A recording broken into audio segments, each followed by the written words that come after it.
Are you still living paycheck to paycheck? If you are, stop and watch this video. I'm going to talk a few things about what comes with living paycheck to paycheck. So, number one, bills. Every adult hates bills. I know I do. You got, if you got a house, you got like the mortgage, lights, water, everything like that to pay. Apartment, you have lights, rent, water, and all the other things you have, like maybe you have internet and your phone bill. You have all these bills and you're getting overwhelmed with them. You just need to calm down and focus on what's important, which is your family, right? Your family is what's important. That's one thing that gets me through working. Like when I get up and be like, I know I gotta go to work because I gotta pay my bills. I gotta keep a roof over our head. I gotta get food on the table. I know this is something we have to do. So we have to get through it with bills. When it all depends on how you look at things. Like if you look at it in a negative way or a positive way, I try to look at it in a positive way. But sometimes it does rack up on me and overwhelm. I know it overwhelms a lot of people with bills. Because, it's just something you don't want to pay. I know I don't, but you have to. I got lucky with this apartment, and I don't have to pay lights or water. But I really don't want to pay. I really don't want to live in this apartment. Number two, another reason why you're living paycheck to paycheck is the essentials. You got to get food. You got to get like toilet paper or toothpaste or shampoo and conditioner and all that stuff. You need to be able to have essentials. And we have to use our paychecks to get them, which is another overwhelming thing because we have to have essentials. Like, we have to have all those, especially if we're going to be able to survive and live. I know one thing that I really don't like doing is paying for groceries. That is so expensive, especially when you go out and buy a whole bunch, and it's like almost $400, $400 or $500, and it depends on how many people you are feeding. Like for me, we're feeding 4 people, 2 kids and 2 adults, and it gets very stressful, especially when you have to buy all the essentials with your paychecks. Excuse me while I take a drink. I love vanilla cola. And I got a new cup from the place I work. I work at a thrift store. And I thought this was so cute. Alright, but anyway, back on topic. Another thing, 3, savings. Living paycheck to paycheck, you barely have enough money to put into savings for something you want to do further down the line, like buy a house or something, which is what I want to do. But I can't do that right now because we're living paycheck to paycheck. So once our paychecks are deposited in our bank, it's out the window. Bills, essentials, everything. We maybe have like $300 in our savings, but I haven't touched it since. We have 2 bank accounts. We have one with Heartland Bank and then one with SEFQ. SEFQ is our savings account. And that's where they sometimes give out, I don't remember what they call it. They sent me a paper in the mail about it, but if they reach a certain amount of money with their bank, they give you guys money. Like they'll separate it with every person who's with SEFQ and give them money. And we got like $231 one time. I'm like, awesome. So with us being with SEFQ and their savings, sometimes they'll just give us money. And we may not even have to put money in savings. So I liked that. But the only reason why we have that bank account is because we had to open it to do our car payments. So when we went to the dealership to get our car that we have, the Honda Pilot, they had to go through so many banks and everything to see which one we would do best for us, and Sefkey was the one. And with us opening the savings account, we don't really touch that savings account. We haven't really touched it. I think we maybe took like $30 out of it once, and that was just to get gas. My husband keeps messaging me. Yeah. But yeah, savings is hard to do, especially when you're on a fit income. Number 4, unexpected costs. That can be bad. Like, say something happens to your car and you have to go get a part for it, or the battery's dead in it, or the exhaust pipe, or the alternator. Those things add up in cost, and it's very expensive. I know it is, because one time our battery went bad in ours, and we had to get a new one, which was almost $200.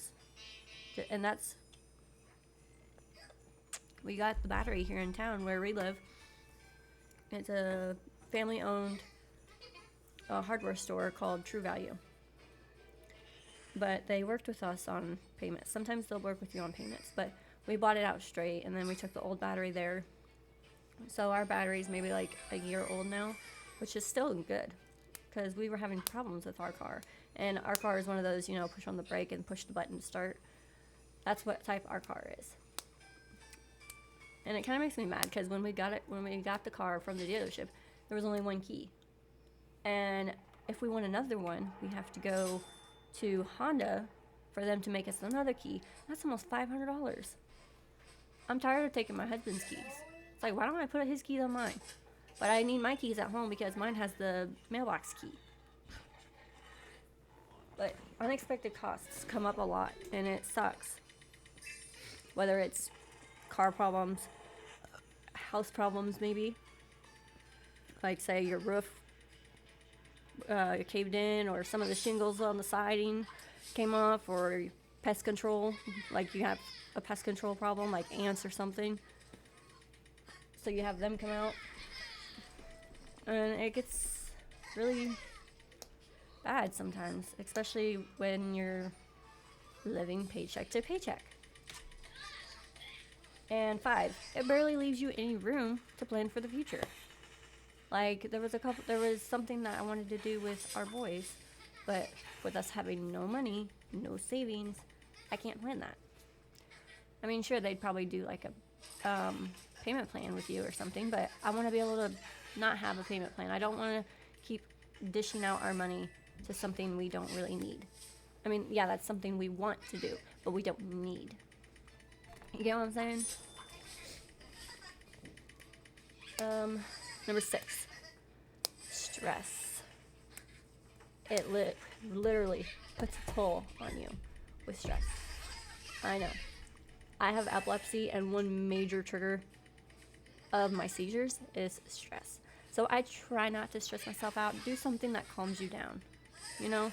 What calms me down is comfort food and eating and watching my favorite shows. I said eating my favorite shows. Watching my favorite shows. That's something I like to do. But yeah, stress can be very overwhelming, and sometimes people go see therapists about it. That is totally fine if you do that. It is really hard on people with stress. I get that. Because my husband recently started having seizures too, and I think the doctors and stuff still don't know why he has them. I think it's stress related. He is a manager, not a RAM, but he's a shift leader where we work over at Arby's, my other job. I work night shift, he does day shift. But he is a shift leader, and I think sometimes that takes a toll on him, because nobody wants to do their job. He's always picking up everybody's slack. You get what I'm saying? And I'm pretty sure other people can relate to that. I'm pretty sure you guys relate to it. Like, say you work a 9-to-5 job, and your manager don't want to do anything, so you're doing all this work, but yet they get the credit or something. That would bug me so bad. And it does bug me, because with my husband working, he gets noticed. I mean, Um, he got, you can't see it. Hold on, I'll go get it real quick.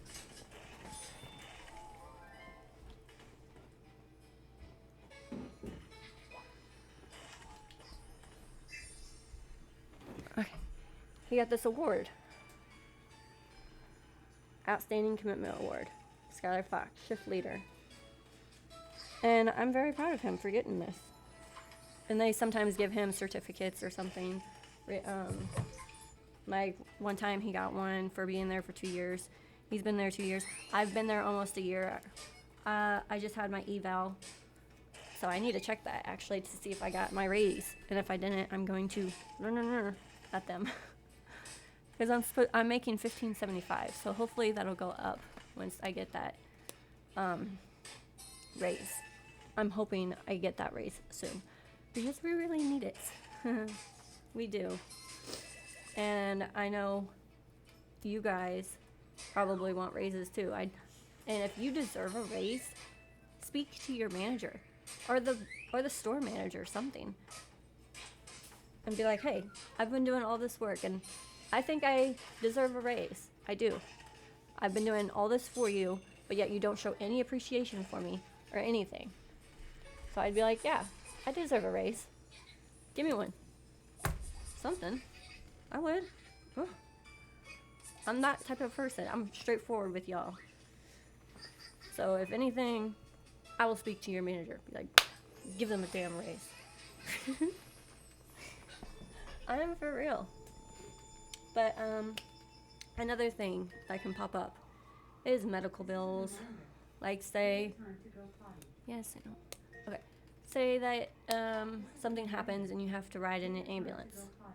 An ambulance is not cheap. I will say that.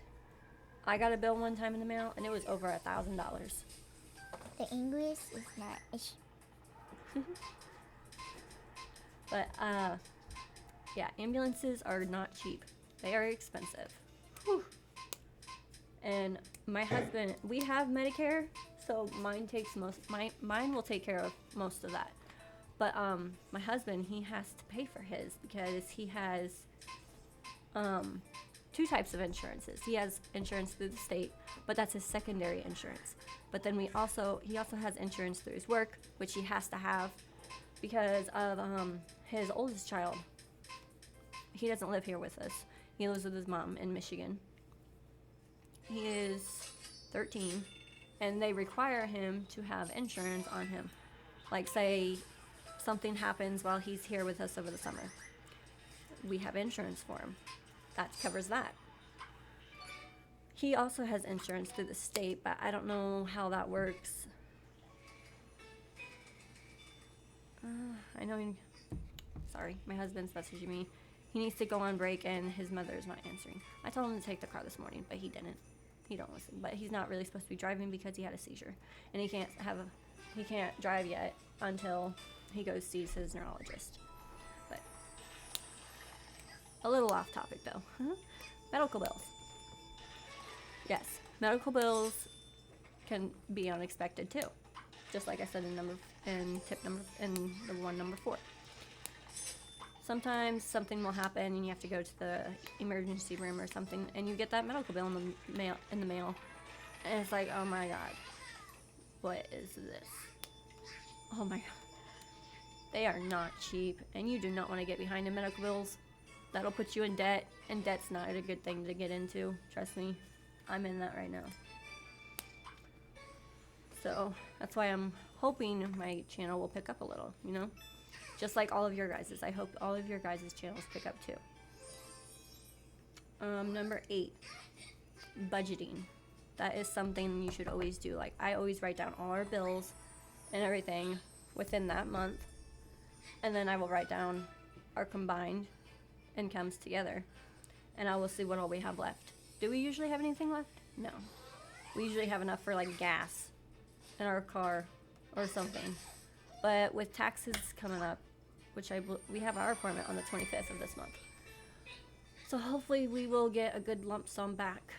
I know we got a tax advance in November, which we got, I don't remember how much we got. I think we got $1,500 back in I don't know how, but we went through that like there was no tomorrow.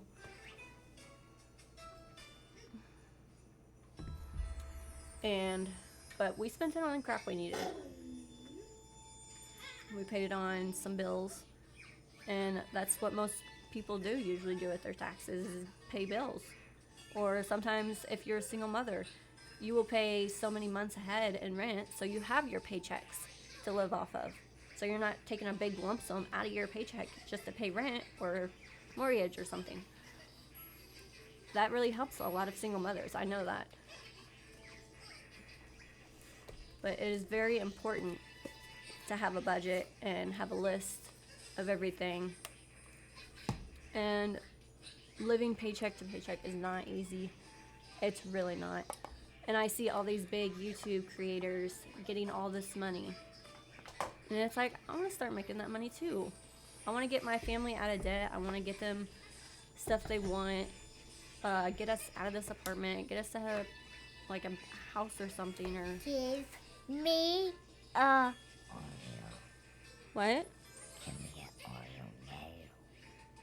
You can have an Oreo later. That kind of hurt my throat doing that. There. But yeah, everybody wants to start making these big bucks. I know I do, and it will. I hope it just starts flowing in eventually, helping me out. I know everybody wants that for yourself too, and it is something that we all need to do. We all need to start helping each other out, follow each other, watch each other's videos, do everything we can to help support each other. That is something that we need to start doing. And I've been engaging with other content creators too. Like, I'll subscribe to them. I'll put a comment in their post, and I'll start to get some subscribers. I don't know how many, but I'll get some. Like, at the end of the day, I have my book right here. I write down how many. Let me find the page real quick. Okay, this was from December. Let's go to I will let you guys see what I wrote down last night. It is right here. Okay. From January 4th, I had 1,379 subscribers at the end of the night, because I do this every night. I had 362 videos.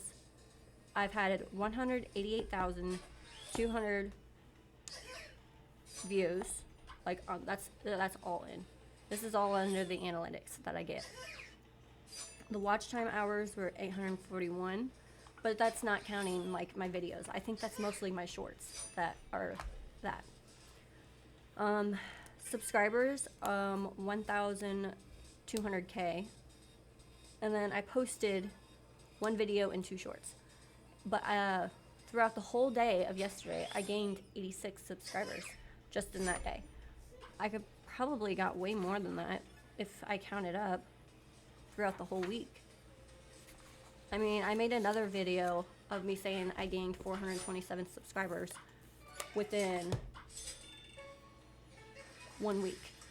And I will link that whenever the video starts to end. I will put that video, and you watch that video. And I talk about that how I got the 427 subscribers, and within 1 week. But yeah, everybody start. Consistency is key. Everyone says that too. And you just got to do what you got to do if you want to start making those bucks. I'm not monetized yet. I'm hoping that I will be within this year. I'm hoping. Cause I only have, I think, 29 public watch hours, and that's just from people watching my regular videos. But the 841, I think I said, is just from people watching my shorts. And I don't want them to be watching my shorts. I want them to be watching my videos. Because shorts don't count towards your watch time hours. And that kind of sucks. I mean, I get why they did it that way, to make it harder for people. See? I was just on my YouTube studio. That's something you do need to use if you want to start getting monetized, is YouTube Studio. Earlier I had 1,423 subscribers. Now I got 1,427. So I gained like maybe 4 subscribers, I think. 3. Yeah. Since I last looked. And then go to earn. Come down. My public watch hours are 29. So I need to start getting up there. Really bad, I do. But comment your stories down below on if you're living paycheck to paycheck or you got that 9 to 5 job. I have 3 incomes coming in to my place, and yet we're still struggling. I don't know if it's because of our bills being so high, or I don't know. I need to start budgeting better. Maybe I write down everything that I need to, but I try to budget, but my husband has this tendency to want to spend if we have a little extra money on video games. And that's not good. I mean, I would get it if it's like Christmas money or birthday money or something like that, but his birthday is already passed. He got what he wanted. He got a video game he wanted. And I support him for doing that because he's a gamer. I encouraged him to start a YouTube gaming channel. So he hasn't done it yet. But if anything, I will set it up for him where he can start streaming videos on his YouTube channel. Maybe he'll get monetized. He likes playing First Descendants. What else does he like playing? Payday, Call of Duty, Warframe. He likes playing games like that. I know recently, like maybe a week or 2 ago, he was playing GTA Vice City, the older one, which I really like that one. But it's harder to make money in that one.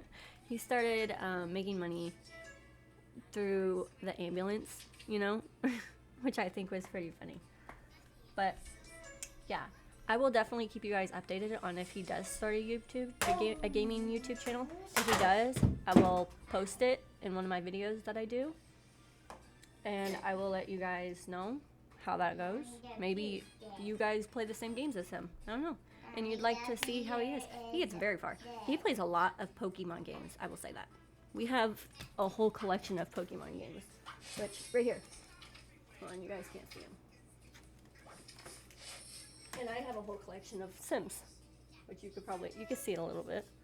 But these are all his Pokemon games. For the DS, he has this one.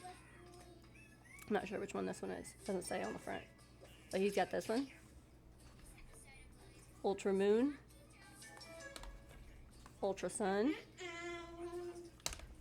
He has another Pokemon Moon. I don't know why he's got 2. And then regular Pokemon Sun. Alpha Sapphire. Omega Ruby. And then whatever this one is. Doesn't say. But yeah, he's a big Pokemon fanatic. And he also plays that Pokemon Go on his phone. Oh, and he also has this Bleach game he plays. So if y'all are interested in that type of stuff, comment below. And I will tell him to start a gaming YouTube channel. I will. Alright, I think I'm going to end it now. My husband's calling me. Hubby. Alright, so don't forget to like, subscribe, leave comments down below, follow each other. And I will definitely see you guys in my next video. Thanks.